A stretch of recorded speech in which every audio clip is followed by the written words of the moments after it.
नमस्ते दोस्तों, RRB NTPC 2025 official notification out हो चुका है और इस बार 3000 प्लस वैकेंसी निकली हुई है अंडर ग्रेजुएट पोस्ट के लिए और 12 पास एलिजिबल है यहाँ पे।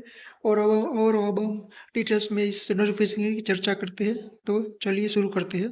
ग्रेजुएट के लिए वैकेंसी निकली हुई है और फॉर्म स्टार्ट ऑनलाइन हो चुका है। 28/10/2025 से आप आवेदन कर सकते हैं और इसकी क्लोजिंग डेट है 27/11/2025 तक आप फॉर्म भर सकते हो। इसका पेमेंट लास्ट डेज उसकी है 29/11/2025 को इसकी फ़ी पेमेंट की लास्ट डेट है। और आप अगर कोई भी एप्लीकेशन में मॉडिफिकेशन करवाना चाहते हैं तो उसके लिए 30/11 से 9/12 तक आप मॉडिफिकेशन करवा सकते हो। और अब हम डिस्कस करते हैं कौन कौन सी पोस्ट निकली हुई है अंडर ग्रेजुएट के लिए। जहाँ पे है फर्स्ट पोस्ट है कॉमर्शियल कम टिकट क्लर्क। तो ये पे लेवल है 3 है और इसकी इनिशियल पे है 21,700 और इसकी टोटल वैकेंसी निकली है 2,424। ये टोटल वैकेंसी है। और फिर है अकाउंट्स क्लर्क कम टाइपिस्ट। ये पे लेवल है इसका 2 है और इनिशियल पे है 19,900 और इसकी टोटल वैकेंसी है 394। और फिर है जूनियर क्लर्क कम टाइपिस्ट और पे लेवल है 2 है और इसकी इनिशियल पे है 19,900 और इसकी टोटल वैकेंसी है 163। और फ्री है ट्रेन क्लर्क। ये पे लेवल है इसका 2 है, इनिशियल पे है 19,900 और इसकी टोटल वैकेंसी है 77 और टोटल वैकेंसी है 300 प्लस टोटल वैकेंसी इस बार निकली हुई है। फिर नेक्स्ट है एज लिमिट क्या होनी चाहिए। तो 18 से 30 तक आप ये फॉर्म आवेदन कर सकते हो। और मिनिमम लोअर एज क्या है तो कि 1/1/2008 से पहले आपका जन्म हो जाना चाहिए, उसके बाद आप इसमें अप्लाई नहीं कर सकते हो। और फिर यूआर और ईडब्ल्यूएस के लिए 2/1/1996 है और ओबीसी के लिए है 2/1/1993 है और SC/ST के लिए 2/1/1991 है। यहाँ तक आप अप्लाई कर सकते हो फॉर्म के लिए और एज रिलैक्सेशन आपको मिल सकता है। यहाँ पे SC/ST कैंडिडेट के लिए 5 ईयर का एज रिलैक्सेशन है, ओबीसी कैंडिडेट के लिए 3 ईयर का है, एक सर्विसमैन UR EWS के लिए 3 ईयर, ओबीसी एक सर्विसमैन के लिए 6 ईयर्स और एक सर्विसमैन SC/ST के लिए 8 ईयर का आपको रिलैक्सेशन मिलेगा एज। और नेक्स्ट है एग्जामिनेशन फ़ी है इसकी, जो कि है for all candidates out of the fees 500 and amount of 400 shall be refunded daily deducting bank charge and application on preparing in first stage CBT। मतलब कि आपको 500 रुपये पे करने पड़ेंगे और आप जब CBT 1 एग्ज़ाम दे देंगे तो उसके बाद आपको 400 रिटर्न मिल जाएगा बैंक के द्वारा।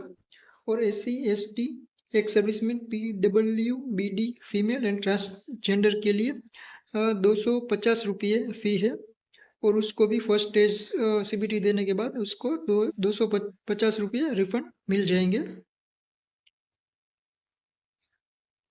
फिर नेक्स्ट रिक्रूटमेंट प्रोसेस क्या है। तो first of all first stage computer based test होगा, उसके बाद सेकंड स्टेज कंप्यूटर बेस्ड होगा और उसके बाद computer based typing skills test होगा और फिर डॉक्यूमेंट वेरिफिकेशन और फिर मेडिकल एग्जामिनेशन होगा। ये प्रोसेस है एग्ज़ाम। और अब है CBT 1, जो कि उसमें एग्ज़ाम ड्यूरेशन इन मिनट 90 मिनट होगा फर्स्ट। और उसमें जनरल अवेयरनेस 40 मार्क का पूछा जाएगा, मैथमेटिक्स 30 मार्क्स का, general intelligence and reasoning 30 mark का और टोटल नंबर ऑफ क्वेश्चन इसमें 100 रहेंगे। और यहाँ पे नेगेटिव मार्किंग होगी 1/3 होगी। और फिर नेक्स्ट है और इसका CBT 1 का सिलेबस है ये मैथमेटिक्स के लिए चैप्टर और जनरल इंटेलिजेंस रीजनिंग के लिए ये है और जनरल अवेयरनेस के लिए ये सिलेबस है, डिटेल सिलेबस है। और आपको मिनिमम कैटेगरी वाइज आपको मार्क लाना पड़ेगा। UR के लिए 40% है, EWS के लिए 40% है, OBC के लिए 30% है, SC के लिए 30% है और ST के लिए 25% है। अगर आपको CBT 1 में एलिजिबल होना है तो ये इतने परसेंट आपको मार्क लाने पड़ेंगे CBT 1 के लिए। और इसके बाद है CBT 2 है, तो CBT 2 में भी वही है, एग्जाम ड्यूरेशन इन में 90 मिनट का टाइम मिलेगा। उसमें जनरल अवेयरनेस 50 मार्क का होगा, मैथमेटिक्स 35 मार्क्स का होगा, और जनरल इंटेलिजेंस एंड रीजनिंग होगा 35 मार्क्स का। टोटल नंबर ऑफ क्वेश्चन रहेंगे 120, और नेगेटिव मार्किंग इसकी है 1/3 नेगेटिव मार्किंग है। और फिर नेक्स्ट है, और उसमें भी सिलेबस सेम ही है। मैथमेटिक्स के लिए सिलेबस, जनरल इंटेलिजेंस और रीजनिंग के लिए ये सिलेबस है, और जनरल अवेयरनेस के लिए ये सब सिलेबस है। और वहाँ भी मिनिमम आपको मार्क लाना पड़ेगा। यूआर के लिए 40% है, ईडब्ल्यूएस के लिए 40% है, ओबीसी के लिए 30%, एससी के लिए 30% और एसटी के लिए 25% आपको मार्क लाना पड़ेगा। और उसके बाद आपका नॉर्मलाइजेशन मार्क होगा, और उसके बाद आपको टाइपिंग टेस्ट के लिए बुलाया जाएगा। और फिर किस किस में आपको टाइपिंग टेस्ट देना पड़ेगा, और डायरेक्ट आपका रिक्रूटमेंट होगा।